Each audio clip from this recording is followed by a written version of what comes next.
Jim Piper. I'm 57. I'm married with 3 children. My son Cameron is in Rwanda right now, in Tour du Rwanda. Just completed stage 5 today. Very proud of him. All my kids. I'm in sales. I have a very small sales company. It's just me. And it's given me the flexibility to do a lot of different things, including, of course, training for triathlon, Ironman. Daily schedule these days is a little different than it was in the past, but for the most part, I do work every day. My workouts need to be fit in during the day, but again, with my flexibility, I'm able to put them in wherever I feel like it. I have been doing triathlon since 2007. By doing the 3 different sports, I mean, you're working all different parts of your body, and secondarily would be just the challenge of learning and trying to perfect 3 different sports. It's never going to be perfect, so always chasing that. I kind of like the fact that not everybody can do triathlon, or at least do it, well and be competitive. So I enjoy that challenge. My coach, that's Colin Cook. I believe we started working together around about 4 years ago. Again, time flies. Started when I knew I wanted to do an Ironman, and it was about a year before my first Ironman. The thing that really was the jumping point for me was I competed in the regional triathlon championships up in Burlington, Vermont. I thought it had a decent swim. The bike was and then the run was spectacular. It was like really great run. And I thought, this is going to be good. I went up and found out that I was not that good comparatively. And swim was horrendous compared to everybody else. So the main reason I started poking around was to get a swim coach. And I already knew, like I said, that I wanted to do a full Ironman. And I always kind of knew that I was going to need that little extra coaching in order to do an Ironman. Well, actually, it ended up being a lot of extra. There's a lot of little things that go into, I think, being successful and competitive. And those are the things that Colin brought to me. Discipline. Right off the bat, the whole swimming thing, I realized there wasn't a ton of hands-on things, but just having a couple sessions got me back on track, or got me at least swimming properly. The biking was big. Mixture of workouts in order to optimize, my racing. Cool. I knew, oh gosh, now I'm going to get emotional about it. I knew that I wanted to do Hawaii. So I knew that going into Ironman, I knew it was a huge undertaking to actually qualify for Hawaii. It takes a mixture of luck, obviously being in good shape, dedication, all that stuff. For Hawaii, I didn't necessarily have a time frame. I had a time frame of doing my first Ironman, which was from the first time I thought about it when I was just doing sprints. It was going to be 5 years to do my first Ironman, and I did. With Colin's help, I did Beach to Battleship. Once I did Beach to Battleship, it was more intense that I knew that I wanted to get to Hawaii and do Kona. I mean, the seed was actually planted. I may be revising history. The seed may have been planted way back in college. I ran in college, and we were watching Ironman, and saw Julie Moss. I became a huge fan of Dave and Mark, and I thought one day I was going to be doing that. But I mean, that just went totally away for a long time. That went away for 30 years.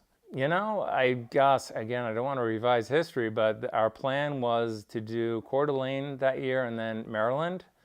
And Coeur d'Alene was really kind of set up to be a warm-up, although there was always that chance. Coeur d'Alene ended up being a pretty amazing experience with temperatures well over 100 degrees the entire day. Thus, it kind of affected me, so I didn't qualify that day. But that was okay. Maryland, I had gone to training camp, and I felt, geez, what do you know? A flat course may actually be the one for me. And I knew if I executed properly, I would have a chance. And that's the way it panned out. After doing an 11, I believe it's like 11:14 at Beach to Battleship, although I think the course is a tiny bit short, and coming in second, which I didn't even know until I'd already left. Second in my age group.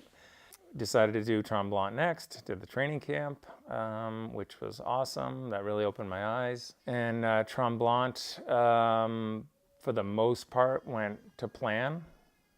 I obviously had semi-high expectations because Beach to Battleship had gone so well.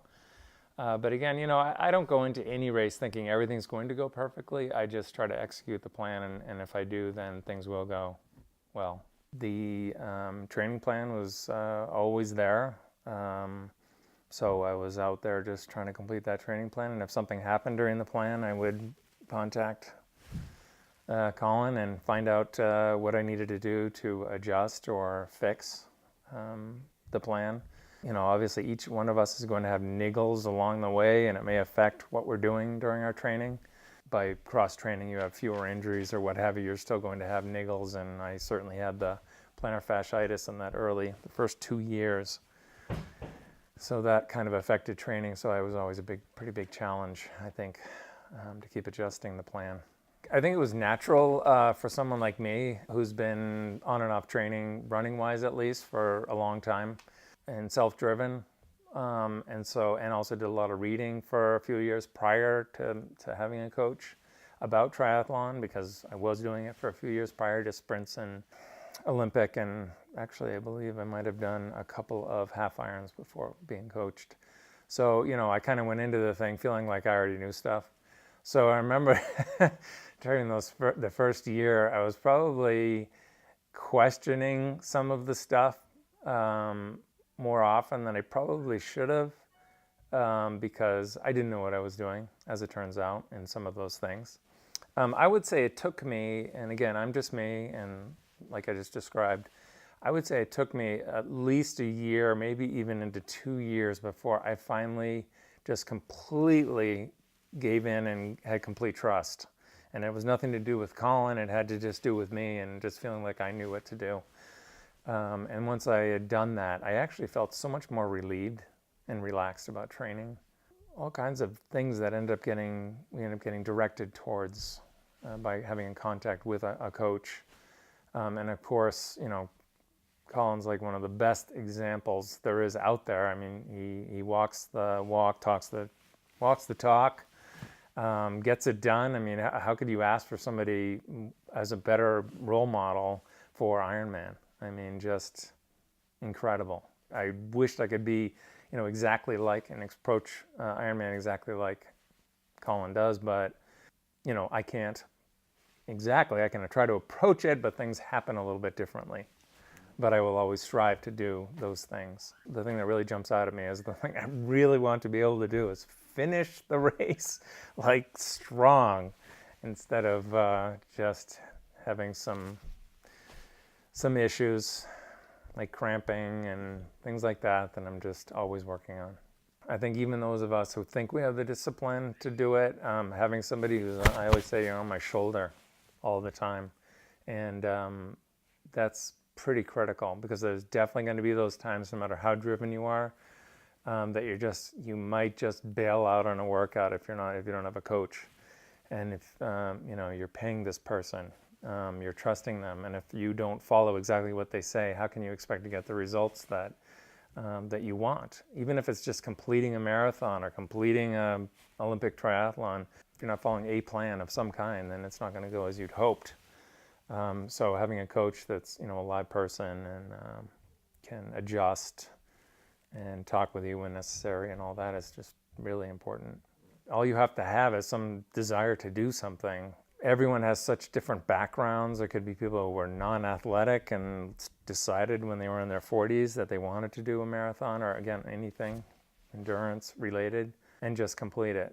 I mean, I always fall back to that whole competitive thing, because that's what I am. I just fall into that bracket. Maybe there'll come a day when I just do something just to do it, but right now I'm doing it because I want to do well and place. Probably times, like I said, like if you don't have that person on your shoulder, in your ear, then you may start letting something slide, or maybe you feel like, I just can't do this. I mean, specifically, I'm just thinking back There were some bike workouts that just were brutal for whatever reason. And, a coach isn't supposed to be, sympathetic necessarily. And that's what I needed at that time to get over that hump, whatever it was about those bike workouts. Yeah, I found out that I had malignant melanoma. And it was it was a few days prior to Timberman. And after I got the diagnosis, I was kind of like, I said, well, I've got my plans. I already knew what I was going to be doing. I was going to do Timberman, and I'm going to Hawaii. I already, of course, had the plans for Hawaii, immediately after I qualified pretty much. So those were all set in place. So there was no doubt in my mind that's where I was going to go. But I had to work with the doctors, and obviously, if it was life-threatening, then something would have to be done immediately. It wasn't life-threatening. It wasn't good, but it wasn't life-threatening.